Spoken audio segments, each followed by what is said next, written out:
लोग बाइबल देखेंगे। बाइबल देखेंगे हम लोग यूहन्ना की किताब 17 अध्याय 3 वचन। यूहन्ना की किताब 17 अध्याय 3 वचन।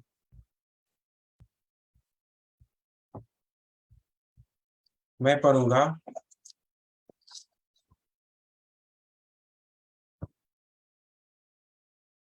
बाइबल देखेंगे।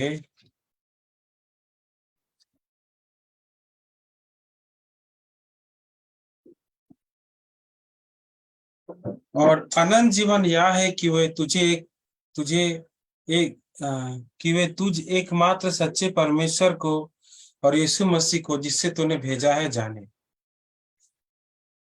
तो यीशु मसीह जब प्रार्थना कर रहा है वो अनंत जीवन का व्याख्या किस तरह दे रहा है कि अनंत जीवन यह है कि वो तुझको एकमात्र सच्चे परमेश्वर को जाने और यीशु मसीह को जिसने तूने भेजा है जाने। तो यीशु मसीह को जानना ही अनंत जीवन है। तो अभी आप जो नए हो मुझे नहीं पहचानते, पर जितना आप मेरे साथ मिलोगे, जितना मुझसे बातें करोगे, उतना मुझे पहचानोगे, उतना ही तुम मुझे भरोसा करोगे। तो जो यीशु को जानता है वो उसको विश्वास कर सकता है, पर जो यीशु को जानता ही नहीं वो कैसे यीशु को विश्वास करेगा। तो एक व्यक्ति क्या है, यीशु मसीह के पास आया। यीशु मसीह के पास आकर क्या पूछता है वो हम देखेंगे।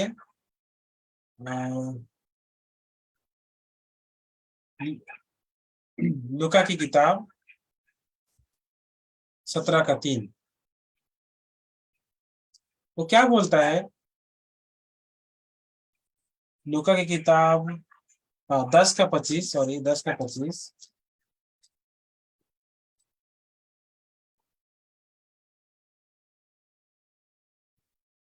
और देखो एक व्यवस्थापक उठा और अनंत जीवन का वारिस और यह कहकर उसकी परीक्षा करने लगा, हे गुरु, अनंत जीवन का वारिस होने के लिए मैं क्या करूं।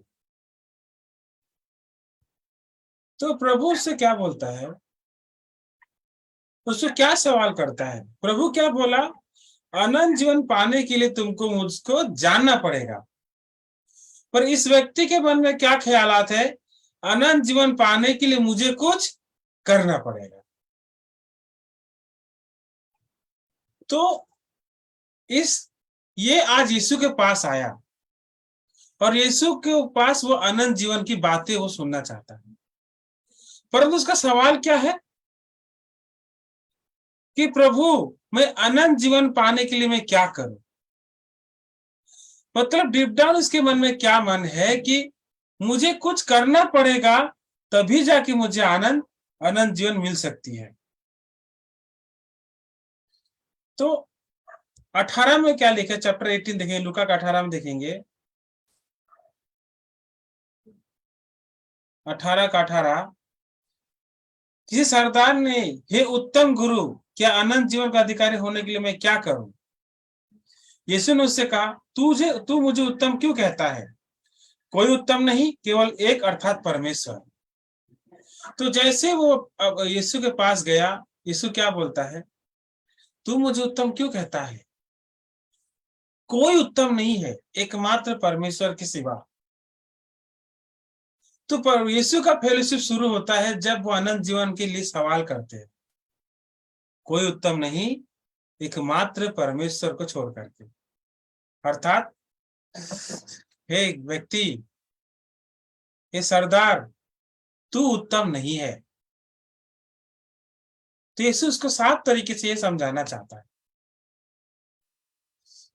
तब यीशु क्या कहते हैं, यीशु ने कहा, तू तू आज्ञा को तो जानता है, व्यभिचार न करना, हत्या न करना और चोरी न करना, झूठी गवाही ना देना, अपने पिता और अपनी माता का आदर करना। यीशु मसीह ने उसको व्यवस्था पढ़ा दिया, अर्थात 10 आज्ञा। तो इस व्यवस्था को पढ़ने के बाद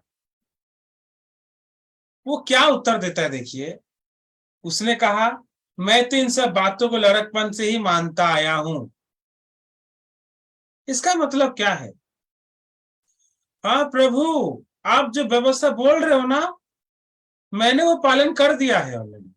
मतलब मैं भी उत्तम हूं। तो ये अनंत जीवन पाना चाहता है किसके बल पर? अपनी भलाई के बल पर।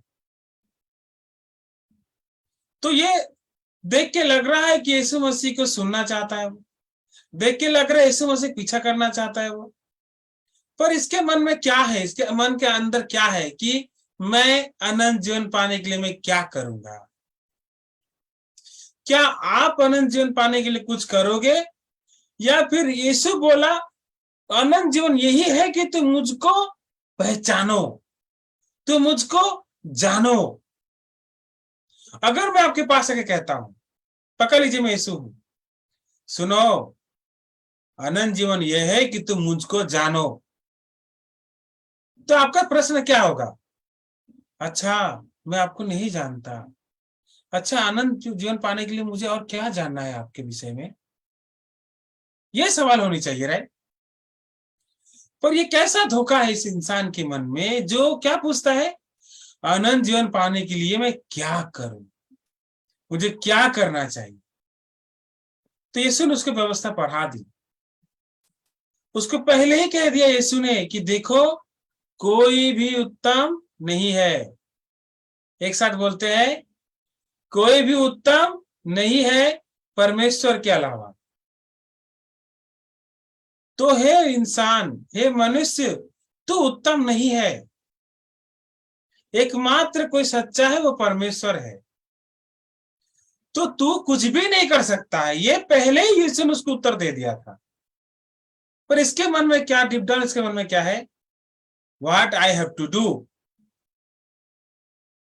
तो आज बहुत सारे मसीही के आपके विश्वास से दिखेंगे, बहुत सारे लोग दिखाई देंगे जो सच में यीशु को विश्वास करते हैं, परंतु उनके मन के अंदर में क्या है? I need to do something, मुझे कुछ करना चाहिए। तो इसीलिए ये व्यक्ति कभी भी यीशु को नहीं जान पाते, यीशु को नहीं जान पाते। यीशु कहता है तुम अगर तुम मुझे जान जाओगे तो तुमको अनंत जीवन मिल जाएगा। पर ये इनकी दशा क्या है, वो यीशु को नहीं जानते, वो जानना भी नहीं चाहते, वो खुद को वो प्रकट करना चाहते हैं। हाँ, आई एम ऑल्सो उत्तम, मैं भी भला हूं। तो ये अपने भलाई के बल पर यीशु के अनंत जीवन पाना चाहता है। यीशु मसीह को जानकर के अनंत जीवन पाना नहीं चाहता, इसीलिए अभी तक इसको उत्तर नहीं मिला। तो आज जो कोई भी अपने भलाई के ऊपर निर्भर होके, अपने कर्मों के ऊपर निर्भर होके परमेश्वर के राज्य में जाने की कोशिश करेगा, वो कभी सफल नहीं हो पाएगा, क्योंकि उसने यीशु मसीह को नहीं जाना। यीशु कहता है कि तुम मुझको जानो, परमेश्वर को जानो जिसने मुझे भेजा है। अगर तुम मुझे जानोगे तो तुमको अनंत जीवन मिल जाएगा। हमें तो एक मसीह के रूप में हमें क्या करना चाहिए? शायद मैं मसीह को सही से नहीं जानता हूं, क्योंकि मैं उसको सही से नहीं जानता, इसलिए मेरे पास निश्चयता नहीं है कि मैं सच में उद्धार पाया कि नहीं पाया, मैं स्वर्ग जा रहा हूं कि नहीं जा रहा हूं। पर लोग क्या सोचते हैं, वो यीशु को जानते हैं। अगर वो यीशु को जानते हैं, परंतु उनकी जब पूछो कि आपको अनंत जीवन आपके पास है, तो क्या कहेंगे? तुम न्याय करने वाला कौन हो? ये तो परमेश्वर जानता है। पर यीशु कहते अगर तुम मुझे जानोगे तो तुम अनंत जीवन तुमको मिल जाएगा। तो कैसा ज्ञान वो रख रहे हैं, किस तरह का वो खोज में है कि अभी तक वो अनंत जीवन नहीं पा सके। तो मुझे जानो तो अनंत जीवन तुम्हें मिल जाएगा। पर वो कहते वो जानते हैं, पर उनका अनंत जीवन अभी तक नहीं मिला। तो किस तरह के लोग हैं? वो लोग हैं जो यीशु को जानना नहीं चाहते, वो खुद को प्रकट करना चाहते हैं, जैसे ये व्यक्ति कर रहा है। क्या? आई एम ऑल्सो गुड, मैं भी भला हूं।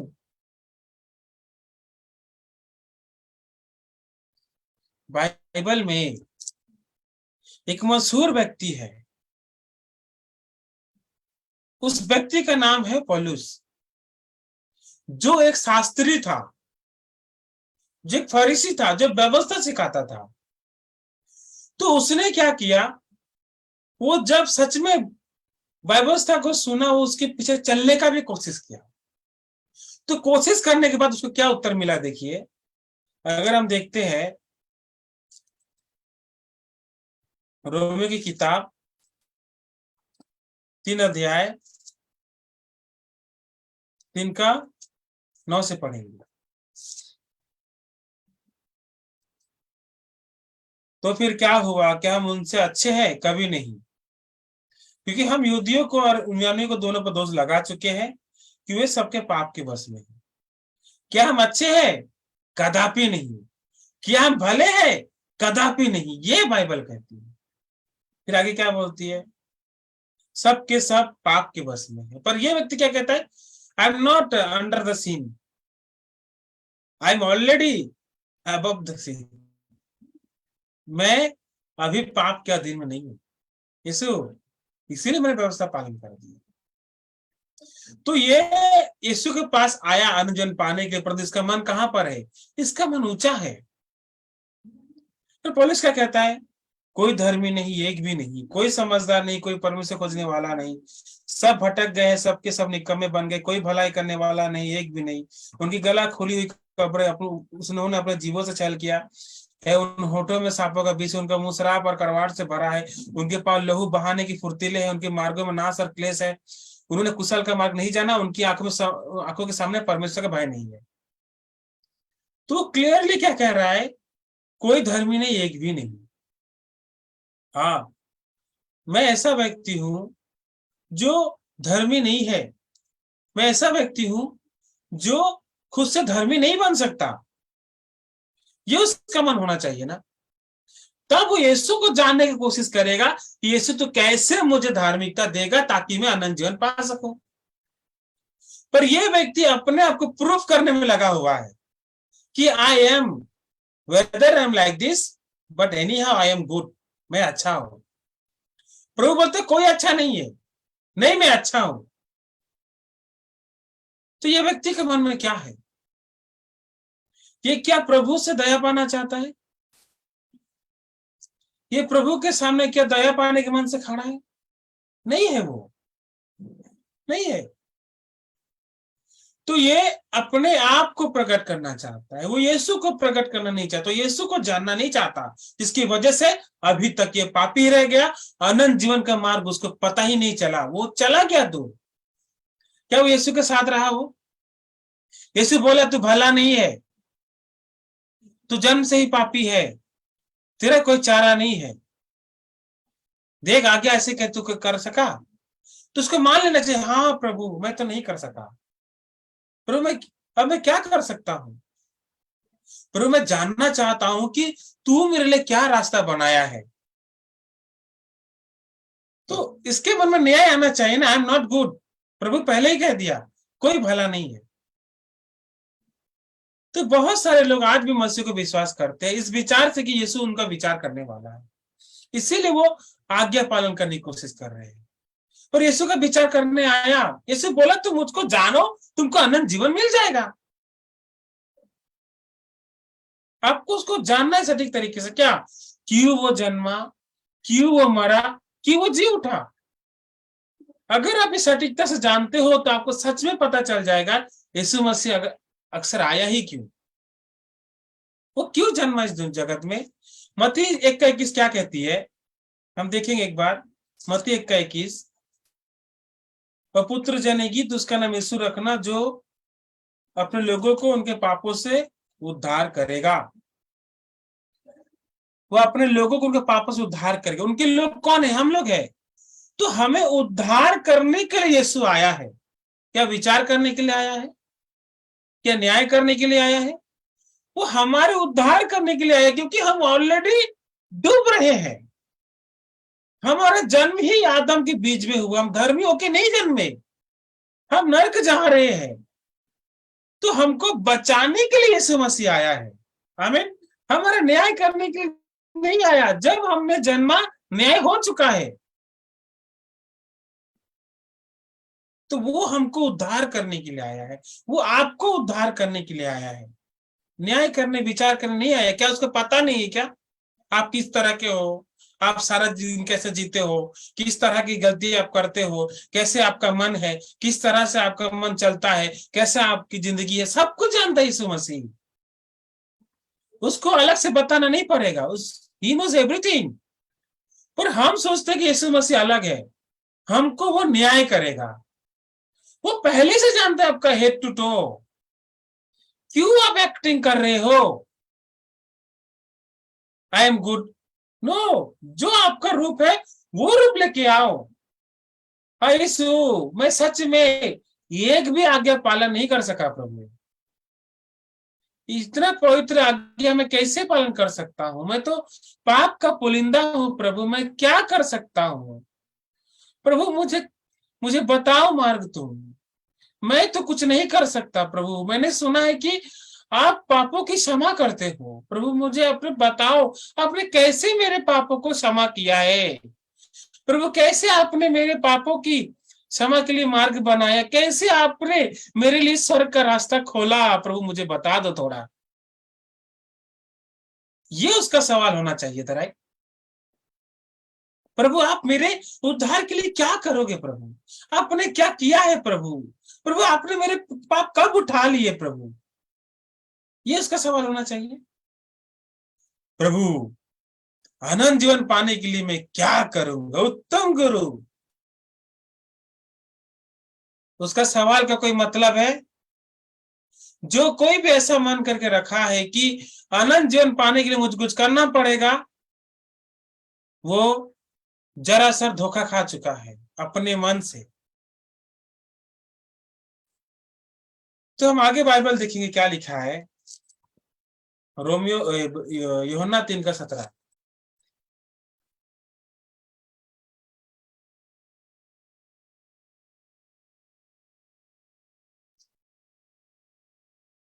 परमेश्वर ने अपने पुत्र को जगत में इसलिए नहीं भेजा कि वो जगत पर दंड की आज्ञा दे, पर इसलिए कि जगत उसके द्वारा उद्धार पाए। तो प्रभु किस लिए आया? हमको उद्धार करने के लिए आया, सेम थिंग। हमको न्याय करने के लिए नहीं आया वो। तो मरा क्यों वो? ये बात पहला पत्रस 2:24 में साफ साफ लिखा है, एक बार देख लेते हैं।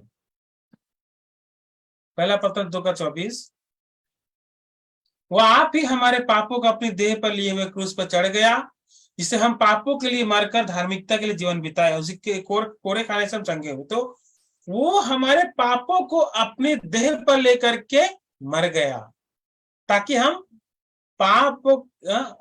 पापों के लिए मर जाए, मरकर धार्मिकता के लिए जीवन बिताए। तो जब वो मरा क्रूस पर पे, हम भी मर गए हैं।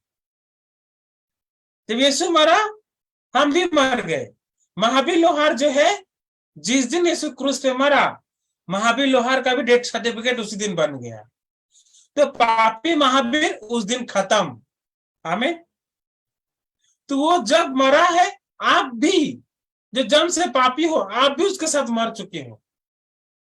आपको क्या करना है? आपको विश्वास करना है, हाँ मैं क्रूस पे मर चुका हूं यीशु के साथ, तो और मैं जिंदा नहीं हूं। आमीन। तब कब मर गए? जब यीशु क्रूस पे मरा। तो पापी मैटिल्डा फ्रांसिस वो मर गई, ऑलरेडी मर गया। पापी स्टेला सिंह मर गया, अरुण मुखर्जी मर गया, कुमारी मर गया, तुम्हारी सिस्टर मर गई। तो हम लोग ऑलरेडी मर गए, फिर से नहीं मरेंगे हम लोग, हम देह छोड़ेंगे। तो इसीलिए क्या लिखा है, रोमियो की तरफ फिर से जाएंगे 6:7 में, 6:7 में, कि क्योंकि जो मर गया वह पाप से छूटकर धर्मी ठहरा। आमीन। जो मर गया वो धर्मी ठहरा। आप मरे हो कि नहीं मरे हो यीशु के साथ? आप मर गए, तो अब पाप से छूट गए ऑलरेडी। अभी अब क्या हो गए? धर्मी ठहर गए। इसीलिए 4:25 क्या कहती है, क्यों वो जी उठा, आप देखते क्यों जी उठा। उसके बारे में क्या लिखा है, वह हमारे अपराधों के लिए पकड़वाया गया और हमारे धर्मी ठहराने के लिए जिलाया भी गया। तो यीशु मसीह पुनरुत्थान किया, क्यों किया है, हमें धर्मी ठहराने के लिए। लोग कहते हैं happy Easter, happy Easter, happy Easter अभी आ रहा है, पर उनका ईस्टर कभी हैप्पी होता ही नहीं है। दे आर क्राइम, प्रभु तो क्यों मारा, जी उठा। तो ईस्टर का मतलब क्या है कि अब तुम पे दंड की आज्ञा नहीं रहा, मैंने जो जजमेंट को खत्म कर दिया, तुम्हारा न्याय मैंने खत्म कर दिया। अब तुम घबराओ नहीं, देखो देखो मेरे छेद को, देखो देखो मेरे कांटों का निशान, देखो देखो मेरे हृदय में छेद को, देखो देखो मेरे पांव में कीले ठोके, देखो तुम्हारा न्याय में खत्म करके चला आया हूं। तुम्हारे पापी नहीं, तुम धर्मी ठहराए गए हो। तो जब यीशु मसीह को जो जानेगा उसको अनंत जीवन मिल जाएगा। तो यही है इसका उदाहरण, क्यों वो जन्मा, क्यों मरा, क्यों जी उठा। आमीन। तो आगे देखेंगे आखिरी वचन, और एक वचन देखें, इफिसियों 2 अध्याय 8 और 9। इफिसियों 2 अध्याय 8 और 9 देखेंगे, क्या लिखा है, क्योंकि विश्वास के द्वारा अनुग्रह ही से तुम्हारा उद्धार हुआ है, और यह तुम्हारी ओर से नहीं वरन परमेश्वर का दान है। तो ये उद्धार जो है हमारे लिए क्या है, हमारी ओर से मिला हमको नहीं, प्रभु ने आपको दान दिया है। तो एक भाई ने मुझे ये बाइबल दिया, ठीक है, तो ये भाई अब बाइबल लेकर के भी मुझे क्या कहता है कि पास्टर अगर चाहो तो कुछ पैसा दे सकते हो इसके लिए, ठीक है, तो मैं नया खरीद लूंगा। तो ये क्या दान हुआ, गिफ्ट हुआ ये नहीं, इसका मुझे दाम देना पड़ेगा। पर अगर ये बाइबल मुझे दे दिया, पास्टर आप इसको यूज करो, ये आपके लिए मैंने दिया है, तो इसके लिए मैंने कुछ दाम नहीं दिया, तो ये क्या ठहरा मेरे लिए, ये दान ठहरा या फिर गिफ्ट ठहरा। आमीन। तो प्रभु हमको क्या दिया, धार्मिकता दान में दिया है, गिफ्ट में दिया है। देखो तुम तो धर्मी नहीं हो सकते, पर मैं अपनी धार्मिकता तुमको देता हूं, इस धार्मिकता को लेके तुम आना। आमीन। इस धार्मिकता को पकड़े रखना, तुम अपना कुछ मत पकड़ना, ना तुम्हारे काम को पकड़ना, ना तुम्हारे जीवन को पकड़ना, तो उसे पकड़ना जो मैं तुमको दिया हूं, यही होल्ड करके आना। मैंने तुमको टिकट दिया है, लो फर्स्ट डे पहला सो तुम देखने आना, ठीक है, समझ में आया आपको, मैंने तुमको टिकट दिया है, लो दिस इज गिफ्ट। अगर मैं इसके बदले पैसे देता हूं तो ये गिफ्ट नहीं रहेगा। हाँ मैंने पैसा दिया है, तो प्रभु ने उद्धार जो हमको बिना मूल्य में दिया है। आमीन। इसीलिए प्रभु की महिमा करते हैं, इसीलिए प्रभु की स्तुति करते हैं। हमारे जैसे लोग जो पापों में जन्मे हैं, जो नरक ही जाएंगे, ऐसे लोगों को प्रभु ने बिना मूल्य में धार्मिकता दिया। यीशु मसीह के लहू के द्वारा हमारे पापों को धो दिया। इसी 9 में क्या कहता है, और ना कर्मों के कारण ऐसा ना हो कि घमंड करे। कर्मों के कारण नहीं, अगर हम कर्म करते तो हम घमंड करते, वाह तुमको पता है हमने कितना काम करके स्वर्ग में आया, इतना परिश्रम किया है, सारा जीवन अपने आप को कंट्रोल करके रखा, बुरा भी नहीं सोचने की कोशिश, बुरा नहीं सोचा कभी भी, कभी कोई बुराई नहीं की। तो जब इस सब कुछ अच्छा करके हम जाएंगे ना स्वर्ग में, तो हम लोग का मन ऐसा हो जाएगा, दोनों ये लोग आ नहीं सका, मैं करके आया हूं। तो हमारा मन घमंडी हो जाएगा। जब आप दूसरे से कुछ बेहतर करते ना, तो मन में क्या आता है, ये लोग का क्या मालूम है, मुझे देखो चिटके में कर दिया मैं, नहीं इसीलिए।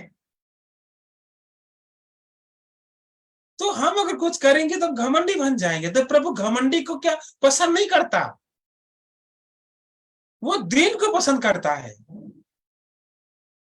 तो इसीलिए प्रभु क्या किया, ये धार्मिकता उसे बिना मूल्य में दिया ताकि उसके सामने हम लोग दीन हो जाए। प्रभु मैं क्या लायक हूं, प्रभु मेरे जैसे इंसान को आपने धर्मी बनाया। प्रभु थैंक यू प्रभु, मुझे स्वर्ग देने के लिए धन्यवाद प्रभु, मुझे धार्मिकता देने के लिए। प्रभु मैं आपको धन्यवाद देता हूं प्रभु इस मन के लिए। वो जो कर्म करके स्वर्ग जाएगा, ऐसे से मुझे ये सीट नहीं मिला है, मैंने कुछ किया है। तो प्रभु इसलिए भी धार्मिकता दान में दिया ताकि कुछ भी हम लोग ऐड ना कर पाए, ना कर्मों के कारण कि कोई घमंड कर पाए। कोई कर्म करेगा तो घमंड जरूर बनेगा वो, इसलिए क्या बोला, बिना मूल्य में दिया ताकि तुम सिर्फ और सिर्फ विश्वास की बदौलत स्वर्ग पहुंच सको। इसलिए कहता है विश्वास ही क्या 8 में, क्योंकि विश्वास के द्वारा अनुग्रह ही से तुम्हारा उद्धार हुआ है, हमें कर्मों के कारण नहीं, ये तो परमेश्वर का दान है। तो हम देखेंगे लास्ट स्क्रिप्चर रोमियो 3:23।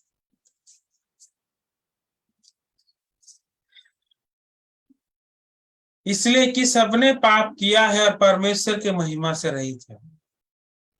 तो 23 वचन में क्या लिखा है, हम सबने पाप किया है, सबने, कोई भी ऐसा व्यक्ति नहीं जिसने पाप नहीं किया।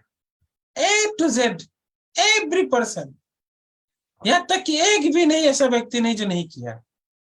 पर ये व्यक्ति को जब यीशु बोला कोई भला नहीं, एकमात्र परमेश्वर का, पर ये क्या कहता है, प्रभु मैं तो भला हूं मैं बचपन से ही आज्ञा पालन करते आया है। तो ही इज एरोगेंट, ये प्रभु का अनुग्रह नहीं पा सकता। सबने पाप किया है, प्रभु मैं भी तो पापी ही हूं प्रभु, मैं क्या आज्ञा पालन करूंगा प्रभु, अगर तू रास्ता नहीं खोलेगा मैं क्या कर सकता हूं।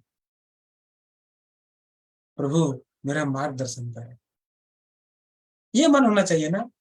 प्रभु तेज के अनुसार सच में मैं नरक जा रहा हूं प्रभु, मैं महिमा से रहित हूं, आशीष से वंचित हूं, अनुग्रह से वंचित हूं, दया से वंचित हूं, स्वर्ग से वंचित हूं,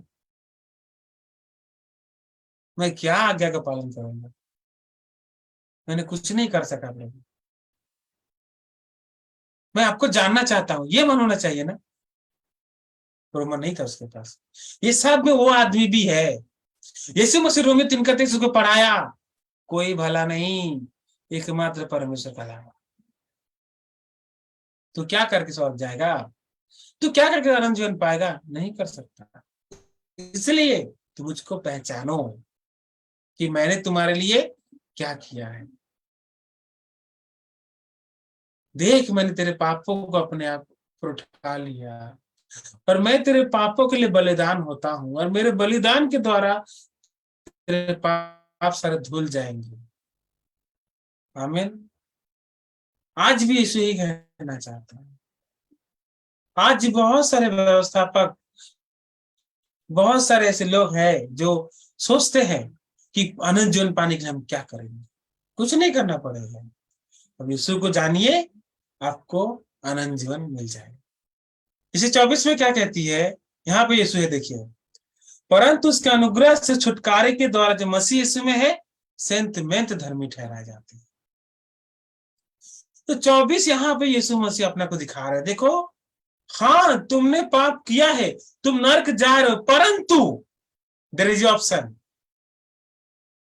ऐसा नहीं कि मैंने तुमको छोड़ दिया, मैंने विकल्प रखा है, परंतु यस तुमने पाप किया है, हाँ तुमने एक भी आज्ञा नहीं माना, हाँ मैं जानता हूं अच्छे तरह से तुम्हारा पूरा लाइफ मैंने देख लिया, तुम किस तरह के हो, तुम नहीं जा सकते, परंतु मुझे पहचानो, मैंने तुम्हारे पाप सारे धो दिए हैं, अपने लहू के द्वारा तुमको पवित्र कर दिया है, मैं भी तुमको दंड की आज्ञा नहीं देता, मैंने तुमको बचा लिया है, मैंने तुम्हारा उद्धार कर दिया है। कैसे?